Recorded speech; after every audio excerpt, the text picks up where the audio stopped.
Have you told God He is great? This is a super example to follow, is just to get up in the morning or sometime through the day and just say, God, you are great.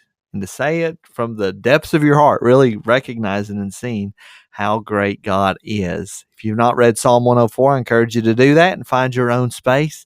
Also, if you haven't already, filled out the survey to help me plan for September. The survey will be open until August 8th, I think Sunday, August 8th. So please fill out that survey. I'm thinking about making some changes in September, but before I make those changes, I would like to hear back from you. So please go down the comments or underneath the video if you're watching it on the website.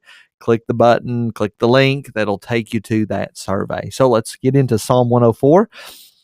There it is. Bless the Lord, O my soul. O Lord, my God, you are very great. There's my example to follow right there in verse 1 to tell the Lord, O Lord, my God, you are great. And when you do it where it's pouring out of your heart, it's a good thing to do because you are communing with the great God above. Now, what are some of the things that make God so great? Well, the psalm is just poetically firing these off one after the other. One, God covers himself with light as with a garment. Like that's the kind of clothes he wears, is this bright, glorious garment. He stretched out the heavens like a tent. So when you go out camping and you're putting up those tents, that's what it's like when God sets up the heavens.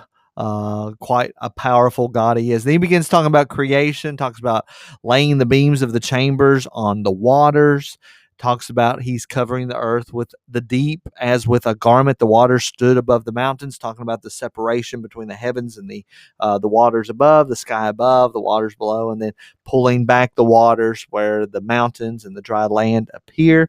That happens at the rebuke of the Lord. He just speaks and the waters move and these big mountains form.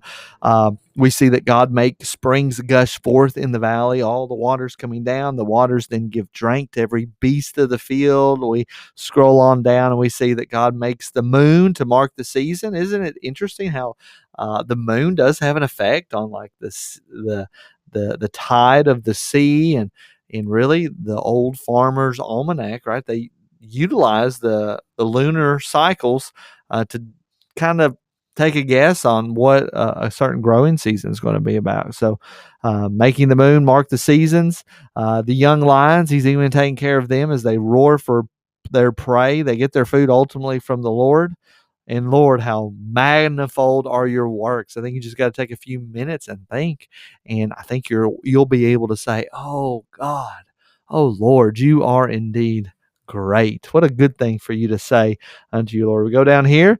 And hopefully, coming out of that, you will sing to the Lord as long as you live. You'll make a commitment to saying, this is my God. I'm going to talk about how great he is. He's going to produce so much joy in my own soul. Oh, I want to do that. And then finally, we end with this command: bless the Lord, oh my soul. Too many times you're going to be tempted not to tell God how great he is. You're going to have your focus so much on this world and so much on yourself that you're forgetting to glory and be so amazed at all the great things that God has done. So why don't you tell your soul today, bless the Lord. I'm going to put my nose in the Bible and I'm going to open my eyes and look around the world and see the wonderful things that God has done. And then my heart will say, how great you are, oh Lord. I pray that's been a blessing to you. I'll see you in the next video.